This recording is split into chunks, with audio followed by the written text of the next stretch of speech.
ఓం శ్రీ గురుభ్యో నమ. వాగర్ధాయ సంప్రోక్తో వాగర్ధ ప్రతిపత్తే జగతో పితరౌ వందే పార్వతీ పరమేశ్వరో వ్యాసాయ విష్ణురూపాయ వ్యాసరూపాయ విష్ణవే నమో వై బ్రహ్మణిదే వాసిష్ఠాయ నమో నమ. గురు బ్రహ్మ గురు విష్ణు గురుదేవో మహేశ్వర గురు సాక్షాత్ పరబ్రహ్మ తస్మై శ్రీ గురవే నమ. ఓం శ్రీమాత్రే నమ. శుక్రగ్రహము సుఖాన్ని భోగాన్ని సౌఖ్యాన్ని కళత్రకారకుడు శుక్రగ్రహం. ఈ శుక్రగ్రహం వల్ల మనకి ధనం కలిసి వస్తుంది, సుఖము సౌఖ్యము కళత్రము వివాహ ప్రయత్నాలు సఫలీకృతం కావటం, ధనం కలిసి వచ్చే అవకాశాలు ఎక్కువగా ఉండటం, అంటే ఇవన్నీ కూడా శుక్రగ్రహం వల్ల ఏర్పడుతుంటుంది. అంటే మనకి సప్తమ భావకారకుడు ఎవరు అంటే జ్యోతిష్శాస్త్రం ప్రకారంగా శుక్రగ్రహం అని అర్థం. ఈ సప్తమ భావకారకుడైన శుక్రుడు కళత్రకారకుడు అంటాడు. ఈ శుక్రగ్రహం అనేది ముఖ్యంగా మనకి వృషభ తులారాశ్యాలకు అధిపతి, అంటే రాస్యాధిపతి. అంటే వృషభ రాశి కానీ తులారాశి కానీ రాస్యాధిపతి ఎవరు అంటే శుక్రగ్రహం.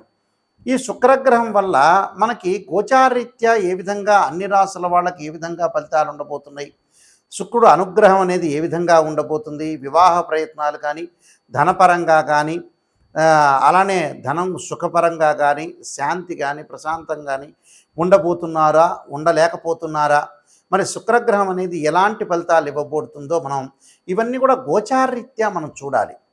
అంటే జన్మ జాతకం వేరు, ఎప్పుడు కూడా గోచారం వేరు. జన్మ జాతకాన్ని బట్టి అనుసరించే విధానాలు వేరు. అలానే మనకి this is the transit system అంటారు. ఎప్పుడు కూడా రాశిఫలం అనేది ట్రాన్సిట్ సిస్టమ్ ప్రకారంగానే ఉంటుంది.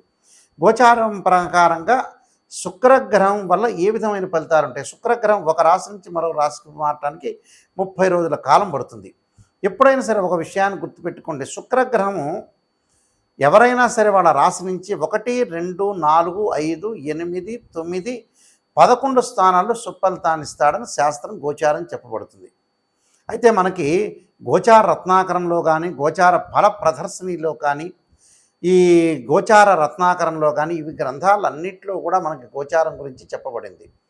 మరి ఈ శుక్రగ్రహం వల్ల మరి కొన్ని ప్రయత్నాలు జరుగుతున్నాయా జరగట్లేదా, మిగతా యొక్క కాంబినేషన్ ఏ విధంగా ఉందో ఒకసారి చూస్తే, ఈ నెల జూలై 31వ తారీఖు నుంచి ఆగస్టు 22 వరకు కూడా శుక్రగ్రహము సింహరాశిలో సంచారం చేయడం జరుగుతుంది. సింహరాశి ఏమిటి? రవి అధిపతి అయిన సింహరాశిలో శుక్రగ్రహం అనేది శత్రుక్షేత్రం అయినప్పటికీ, అంటే ఎనిమి ఒక పొజిషన్ అనేది ఒకటి ఉంటుంది. అంటే శత్రుక్షేత్రం అయినప్పటికీ కొన్ని రాశులకి శుభయోగాలు ఇచ్చే అవకాశం ఉంటుంది, కొన్ని రాశులకి మిశ్రమైన ఫలితాలు, మరికొన్ని రాశులకి చెడ్డ ఫలితాలు ఇచ్చే అవకాశాలు ఎక్కువ ఉంటాయి. ముఖ్యంగా కొన్ని రాశులకి ఏ విధంగా ఉండబోతుంది అంటే జీవితంలో కొన్ని మార్పులు, సాధారణ జీవితం అనేది కొన్ని మార్పులు జరిగే అవకాశాలు ఎక్కువ ఉంటాయి. కాబట్టి శుక్రుడు సింహరాశిలో ఉండటం వల్ల ఏ విధమైన ఫలితాలు అనేవి వస్తాయని మనం ఒకసారి చూద్దాం. ముఖ్యంగా 31వ తారీఖు నుంచి 22వ తారీఖు వరకు, అంటే ఆగస్టు 22 వరకు, అంటే మనకి 23 రోజుల కాలం పాటు శుక్ర సంచారం అనేది సింహరాశిలో ఉండటం వల్ల ఏ విధంగా ఉండబోతుందో ప్రతి రాశిని కూడా మనం గమనిద్దాం. ఆ రాశిని బట్టి మనం విషయాలు తెలుసుకుందాం.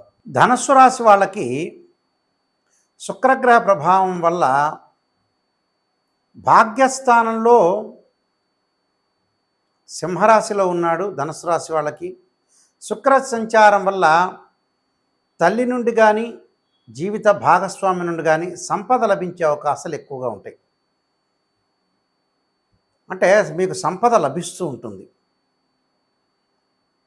ఎలాగా అంటే ఒక మదర్ సైడ్ నుంచి ఆమె యొక్క అసెట్స్ కానీ ఆమె యొక్క కరెన్సీ కానీ మీకు రావటం, పార్ట్నర్స్ ఎవరైతే ఉన్నారో లైఫ్ పార్ట్నర్ అంటే భార్య తరఫు నుంచి కానీ భార్య బంధువులు కానీ మామగారు కానీ భార్య తండ్రి కానీ భార్య తల్లి కానీ భార్యకు సంబంధించిన అన్నదమ్ముల దగ్గర నుంచి కానీ మీకు డబ్బులు వచ్చే అవకాశాలు ఎక్కువ ఉంటాయి. అంటే మనీ వచ్చే అవకాశాలు ఉంటాయి. ఆకస్మికంగా ధనలాభం, విదేశాలకు వెళ్ళాలనే మార్గం సుగమం అవుతుంది. అంటే ఒక ప్రణాళిక అవుతుంది, ఒక ద్వారాలు తెరుస్తాయి అని అర్థం. నేను వెళ్ళాలి, ఫారిన్ కంట్రీస్కి అబ్రాడ్ వెళ్ళాలని ఒక ఆలోచన చేస్తూ చాలా రోజుల నుంచి కూడా దాని మీద కాన్సన్ట్రేషన్ చేస్తున్నాను. ఆ కాన్సన్ట్రేషన్ నెరవేరే అవకాశం అనేది, పాజిబిలిటీ అవకాశం అనేది ఇప్పుడు వస్తున్నట్టు అర్థం. అంటే ఒక ప్రణాళికాబద్ధంగా ఒక ప్లాన్ వేసుకొని ఒక పాజిటివ్ రిజల్ట్స్ వచ్చే అవకాశాలు ఎక్కువ ఉంటాయి. విదేశాల్లో ఉన్న వ్యక్తులకు కూడా మంచి ఉద్యోగం రావటం, ఆ దేశం యొక్క పౌరసత్వం అంటారు, గ్రీన్ కార్డు హోల్డర్స్ అంటారు, ఇక్కడ మనకు రేషన్ కార్డు లాగా ఆ దేశం యొక్క పౌరసత్వం రావటం, నిరుద్యోగులు ఉంటారు ఫారిన్ కంట్రీస్, అలాంటి వాళ్ళకు కూడా ఉద్యోగానికి సంబంధించిన ఆఫర్లు అందుతాయి.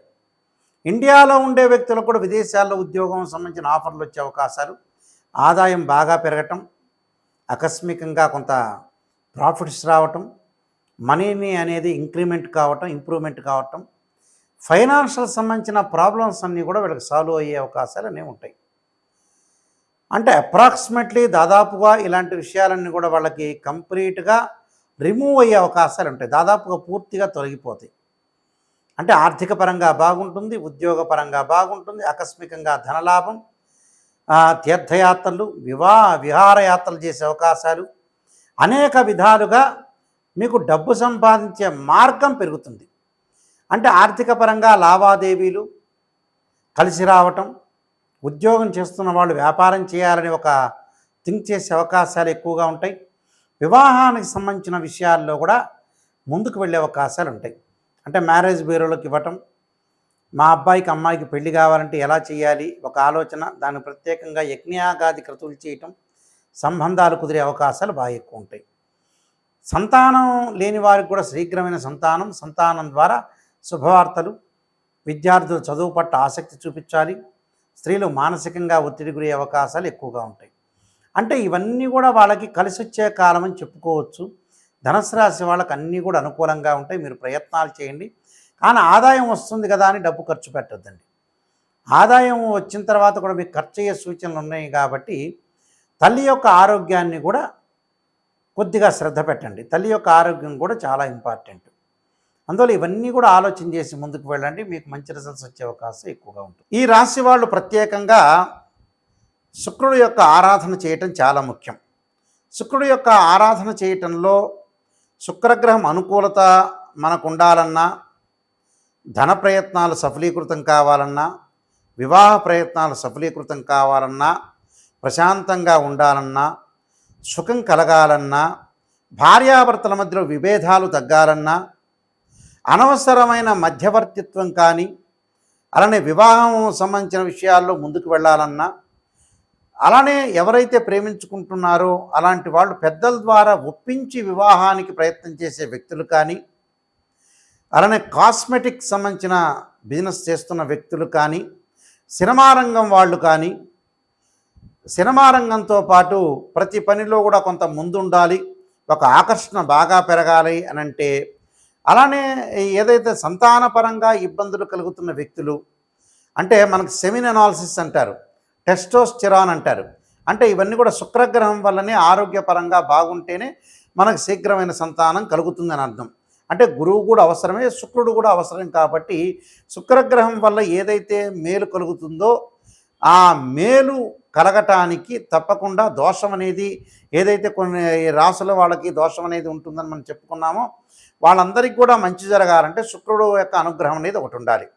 ఆ శుక్రుడు యొక్క అనుగ్రహం ఉండాలంటే ఏమి చేయాలి అనేది మనం ముందు ఆలోచన చేయాలి. దీనికి పరిహారాలు చేసుకొని ముందుకు వెళ్తే వీళ్ళకి మంచి జరిగే అవకాశాలు ఖచ్చితంగా ఉంటాయి. శుక్రగ్రహం యొక్క పరిహారం చేసుకోవాలంటే ఖచ్చితంగా లక్ష్మీ గణపతి, అంటే పాదరసపు లక్ష్మీ గణపతిని ఆరాధన చేయటం ఒకటి చేయాలి. అలానే శుక్రగ్రహం యొక్క అనుకూలతను మనం ఉండటానికి, వీనస్ ప్లానెట్ మనకి ఏదైతే పాజిటివ్ రిజల్ట్స్ రావడానికి ముఖ్యంగా శుక్ర హోమం చేయటం చాలా మంచిది, శుక్ర జపం కూడా చేయటం చాలా మంచిది. అలానే శుక్రుడి యొక్క అనుకూలతను మనం బాగా ఎక్కువగా రావటానికి అమ్మవారి యొక్క ఆరాధన, రాజరాజేశ్వరి యొక్క అమ్మవారి యొక్క ఆరాధన, శుక్ర జపం చేయటం చాలా మంచిది. ఓం శుక్రాయ నమః అనే మంత్రాన్ని కూడా చదువుకోవచ్చు, లేకపోతే శుక్రుడు సంబంధించిన శ్లోకాలు ఉంటాయి, ఆ శ్లోకాలు కూడా చదువుకోవచ్చు. చదువుకోవటం వల్ల కూడా మీకు మంచి జరుగుతుంది. ఈ శ్లోకాలు కూడా శుక్ర హోరలో కానీ, శుక్రవారం రోజున లేదా ప్రదోషకాల సమయంలో సాయంకాలం వేళ శుక్రుని ఆరాధన చేయాలి. కానీ పాదరసపు లక్ష్మీ గణపతిని ఆరాధన చేస్తే చాలా శ్రేష్టమని శాస్త్రంలో చెప్పబడింది. శుక్ర హోమం చేసుకోండి. అలానే బొబ్బర్లు అంటే అలచందలు అంటారు, శుక్రవారం రోజున దానం చేయండి. శుక్రగ్రహ దోషం పోయే అవకాశాలు ఖచ్చితంగా ఉంటాయి. ఇవన్నీ కూడా మీరు నేను చెప్పిన పరిహారాలను కూడా పాటించి ముందుకు వెళ్ళండి. మీకు మంచి జరిగే అవకాశం ఖచ్చితంగా ఉంటుంది. మీకు మంచి జరగాలని ఆశిస్తూ సర్వే జనా సుఖినో భవంతు.